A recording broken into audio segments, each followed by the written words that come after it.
যে 7টি মাসআলার কথা বলতে চাই শীত উপলক্ষে, তার ভিতরে প্রথম মাসআলা হলো শীত উপলক্ষে ওযুর মধ্যে আমাদের বেশ কিছু ত্রুটি হয়, যার কারণে অনেক সময় ওযু হয়ই না। শীতের সময় আমাদের ত্বকটা শুকনা থাকে, চামড়াটা সাধারণত কি থাকে, একটু শুষ্ক থাকে। তো যার কারণে আপনি যদি পানি দেন, দেখবেন যে শুধু পানি দিয়ে দিলেই ভিজে না, একটু ভালো করে কি লাগে, ডলতে হয়। বিশেষ করে কয়েকটা অঙ্গ, দুই পায়ের গোড়ালি, এগুলো দেখা যায় যে শুধু আপনি টেপের সামনে পা ধরলেন তাতেই শুকায় যায়, ভিজে যায় না, বরং শুকনা থাকে, অনেকের পা ফেটে থাকে।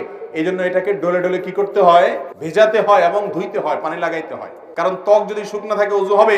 অনেকের দেখবেন যে শীতের সময় কোন রকম এরকম টেপ দিয়ে পানি নিয়ে এভাবে মেরে দিয়ে শেষ, কোনই শুকনা থেকে যায়। এই জন্য এগুলোকে ডলে ডলে ধোয়া। অনেকে আছে মুখ ধোন কোন রকম তাড়াহুড়া করে, কানের লতি, এই যে গোড়ার অংশ, চুলের অংশ, গোড়া, এগুলোতে দেখা যায় শুকনা থেকে যায়। নবী করিম সাল্লাল্লাহু আলাইহি ওয়াসাল্লাম বলেছেন, ওয়াইলুল লিল আকাবি মিনান নার, তোমাদের পায়ের গিরা গোড়ালি এগুলোকে জাহান্নামের আগুন থেকে বাঁচাবা, কারণ এগুলো যদি শুকনা থেকে যায় সেগুলো জান্নাতে যাবে না, জাহান্নামে যাবে। এজন্য শীতের মৌসুমে বিশেষভাবে আমাদের ওযুর এই অঙ্গগুলো যেন শুকনা না থাকে সেজন্য ডলে ডলে ওযু করতে হবে। এটা একটা গুরুত্বপূর্ণ মাসআলা। আর ওযুর ক্ষেত্রে আপনারা একটা হাদিস নিশ্চয় খেয়াল করে থাকবেন যে নবী করিম সাল্লাল্লাহু আলাইহি সাল্লাম যেখানে ওযুর কথা বলেছেন সেখানে ইসবাগের কথা বলেছেন। আসবিগুল ওযু, আসবিগুল ওযু আই আকমিলুল ওযু, মানে ওযুকে পূর্ণাঙ্গভাবে করো, ভালোভাবে করো। ওযুতে কোনো প্রকার অলসতা করতে হয় না। আমরা দেখা যায় গরমের সময় খুব লম্বা সময় নিয়ে ওযু করি, শীতের সময় আসলে দেখবেন মসজিদের ওযুখানাতে মানুষ নাই। আসর মাগরিব এশা এই সময় তো ওযুখানা দেখবেন যে খালি, অন্য সময় সিরিয়াল পড়ে থাকে। এর একটা কারণ হলো যে ওই যে ওযু ধরে রাখার চেষ্টা করে অনেকে, আবার অনেকে ওযু করে ঠিক আছে কিন্তু করলেও খুব হুলস্থুল করে, 1 মিনিটের ভিতরে ওযু শেষ। কারণ ঠান্ডা থেকে বাঁচার জন্য কোন রকম পানি মেরে দিয়ে দৌড় দেয়। এটা তো ওযু হবে না ভাইরা আমার, যদি শুকনা থাকে। 2 নম্বর মাসআলা হলো, যদি কেউ চান শীতের সময় পাও ধোবেন না, বিশেষ করে অনেকে আছেন এজমার রোগী, তাদের পাও ভিজাইলে অসুবিধা হয়, পায়ে পানি লাগালে তাদের সমস্যা দেখা দেয়। সমস্যা হোক বা না হোক, সর্বাবস্থায় আপনি চাইলে শীতের সময় শুধু না অন্য সময়ও করতে পারেন, শীতের সময় বেশি দরকার, সেজন্য শীতের আমল হিসেবে বলছি। আপনি চাইলে পূর্ণাঙ্গ ওযু করলেন, কথার কথা দুপুর বেলায় বা সকাল বেলায় ওযু করলেন, হাত ধুলেন, মুখ ধুলেন, মাথা মাসা করলেন এবং পাও ধুলেন। পাও ধোয়ার পর অর্থাৎ পূর্ণাঙ্গ ওযু করার পর ওযু অবস্থায় যদি আপনি মোজা পরেন এবং মোজাটা যদি চামড়ার হয়, চামড়া মোজা হলে সর্বসম্মতিক্রমে মাসা হয়ে যাবে। কাপড়ের মোজা হলে মাসা হবে কিনা ইখতিলাফ আছে। তবে আমাদের আজকাল যেসব মোজা পাওয়া যায় একেবারে পাতলা, পরলে পার ভিতরে ফাঁকা দেখা যায়, এটা পরে নরমালি হাঁটা যায় না অনেক দূর পর্যন্ত, এগুলো তো মাসা কোনো হওয়ার কোনো সুযোগ নেই। তো যাই হোক, আপনি যদি ওযু করার পর এরকম মোজা পরেন তাহলে সেক্ষেত্রে সেই মোজা পরা অবস্থায় আপনার বাড়িতে অবস্থান থাকাকালীন করলে 24 ঘন্টার মধ্যে ওই মোজা খোলা ছাড়া আপনি ওযু করতে পারবেন। কিভাবে? আপনি হাত ধুলেন, মুখ ধুলেন, মাথা মাসে করলেন, পা ধোয়ার সময় আসলে আপনি ভিজা হাত দিয়া পায়ের উপরে, তলায় না, উপরে এরকম করে একটা টান দিলেন ডান পায়ে, আবার আরেক হাত ভিজায়া বাম পায়ে এরকম একটা টান দিলেন, বা ভিজা হাত দিয়া দোনো পাও আপনি টান দিলেন। তো এইভাবে মাসাহ করার মাধ্যমে পাও ধোয়ার কাজ হয়ে যায়। এবং এটি আহলুস সুন্নাহ ওয়াল জামাতের গুরুত্বপূর্ণ একটা আকীদা যে তারা আহলুস সুন্নাহ ওয়াল জামাতের সকলেই মাসাল খুফাইন বা মুজার উপরে মাসা করাকে জায়েজ মনে করে। নবী করিম সাল্লাল্লাহু আলাইহি সাল্লাম মাসা করেছেন, আলী রাদিয়াল্লাহু তাআলা কে নির্দেশ করেছেন, বিধায় মুজার উপরে মাসা করলে সওয়াব কোনো কম হবে। আমাদের সমাজে কেউ মুজার উপরে মাসা করলে অনেক মুরব্বীরাও বলে যে বাবা এই বয়সে তোমরা মুজা ধরছো, হ্যাঁ এখন তো সাহস করে পাও ধো না। ভাই, মুজার উপরে মাসা করলে সওয়াব একটুও কম হবে না।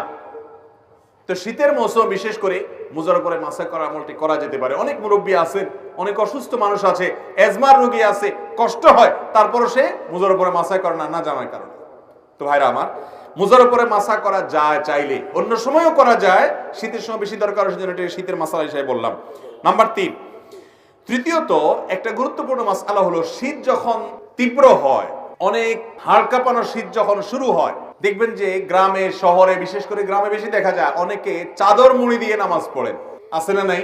চাদর মুড়ি দিয়ে নামাজ পড়েন, অর্থাৎ এমন ভাবে চাদর পরেন যে নাকটা সহকারে ঢাকেন, যাতে করে নাক দিয়া ওই যে আপনার কুয়াশা টুয়াশা না ঢুকতে পারে, যাতে করে শীতে চেহারাটা কষ্ট না হয়। সেজন্য পুরো চেহারা ঢেকে শুধু চোখ দুটো খোলা রেখে অনেকে চাদর পরেন। আছে না এরকম? মাথা আপনি চাদরে লাগান, কোনো অসুবিধা নেই, কিন্তু আপনি মুখ ঢাকেন তাহলে সেটা মাকরুহ হবে। নবী করিম সাল্লাল্লাহু আলাইহি সাল্লাম মুখ ঢেকে সালাত আদায় করতে, নামাজ পড়তে নিষেধ করেছেন। অতএব শীতের সময় এই মাসআলাটা না জানার কারণে আমাদের অনেক ভাইরা আছেন যে এরকম পুরাটা মুড়ি দিয়ে নামাজ পড়েন। মহিলা হোক আর পুরুষ হোক, সকলের জন্য এক মাসআলা যে শীতের সময় হোক আর গরমের সময় হোক মুখ ঢেকে নামাজ পড়বেন না, নামাজের সময় মুখ খোলা রাখতে হবে।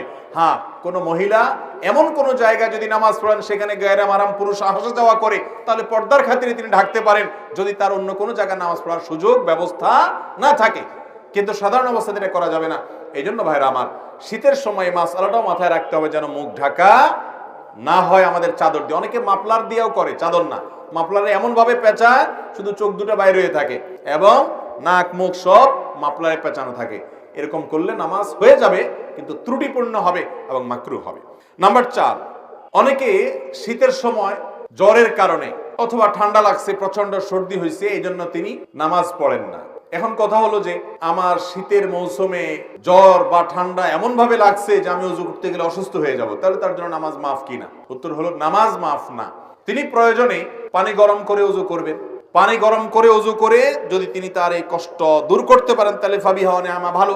আর যদি না পারেন, গরম পানি করার মতো কোনো আয়োজন তার কাছে নাই এবং এত ঠান্ডা পানি যেটা ব্যবহার করলে তার অঙ্গহানি হতে পারে, অঙ্গ অবশ হয়ে যেতে পারে, অসুস্থতা দীর্ঘস্থায়ী হয়ে যেতে পারে, কষ্ট অনেক বেশি হতে পারে, সীমাহীন হতে পারে, অসহনীয় পর্যায়ের কষ্ট হতে পারে, এরকম মনে হলে সেরকম ঠান্ডা আমাদের দেশে খুব বেশি পড়ে না। যদি এরকম হয় তাহলে সে ব্যক্তি তায়াম্মুম করতে পারবে, তারপরেও নামাজ ত্যাগ করার সুযোগ। ইসলামের সবকিছুর বিকল্প আছে, নামাজের কোনো বিকল্প ইসলামে। আপনি সফরে আছেন, রমজানের রোজা রাখতে পারছেন না, অসুস্থ হয়েছেন, রোজা রাখতে পারছেন না, অসুবিধা নেই, অন্য সময় রেখে দিলে চলবে। নামাজের মধ্যে এটা চলবে? অসুস্থ আছেন আপনি, নামাজ অন্য সময় পড়লে হবে না, ওই অবস্থাতেই পড়তে হবে। দাঁড়ায় না পারলে বসে পড়বেন, বসে না পারলে শুয়ে পড়বেন। আপনি নামাজ হাত নাড়াতে পারছেন না, ইশারা করে পড়বেন, কিন্তু আপনাকে পড়তে হবে। মোহতারাম হাজিরিন, সেই নামাজ আমরা অনেকে পড়ি না, অনেকে অবহেলা করি। ইসলামের নামাজের চাইতে গুরুত্বপূর্ণ কোনো আমল আর নাই। আপনি অন্য কোনো আমল করেন বা না করেন, নামাজ না পড়ার কোনো সুযোগ আল্লাহ তাআলা আমাদেরকে বোঝার তৌফিক দান করুন। তাহলে ভাইরা আমার, 4 নম্বর মাসআলা হলো যে শীতের সময় জ্বর ঠান্ডা সর্দি যাই হোক না কেন, নামাজ ত্যাগ করা যাবে না, ওযু ত্যাগ করা যাবে না। প্রয়োজনে গরম পানি দিয়ে করবেন, প্রয়োজনে গরম পানির কোনো অ্যারেঞ্জমেন্ট না থাকলে আপনি তায়াম্মুম করবেন।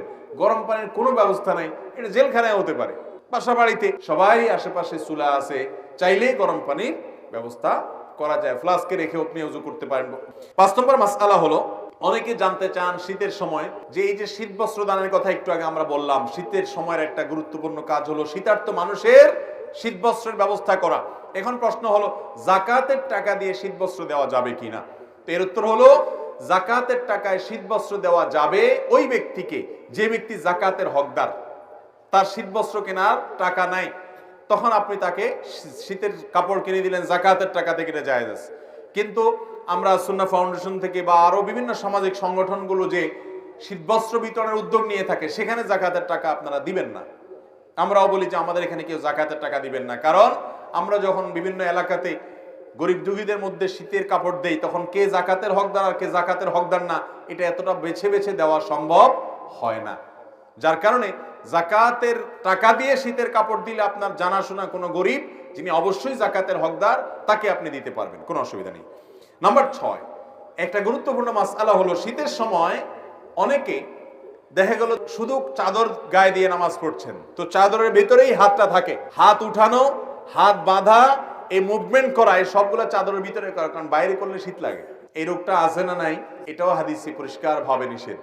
আপনি যদি এক কাপড়ে, যে কাপড়ে নামাজ পড়েন, ধরেন আপনি চাদরে নামাজ পড়ছেন, তো আপনি হাত উঠানোর জন্য, হাত বাঁধার জন্য চাদরের বাইরে হাতটা বের করে নেবেন। আর যদি জামা গায়ে দেওয়া থাকে তাহলে তার বাইর করার কিছু নেই, হাতার ভিতরে হাত থাকাই যথেষ্ট। কিন্তু চাদরের ভিতরে যদি আপনি নামাজ পড়েন বা আপনি বড় কোনো কাপড়ে নামাজ পড়েন, তাহলে সেক্ষেত্রে শীতের জন্য ভিতরে ভিতরে আপনি সেরে ফেললেন, হাতটার বাইর করলেন না, নামাজ হয়ে যাবে, কিন্তু এটা মাকরুহ এবং অনুচিত কাজ।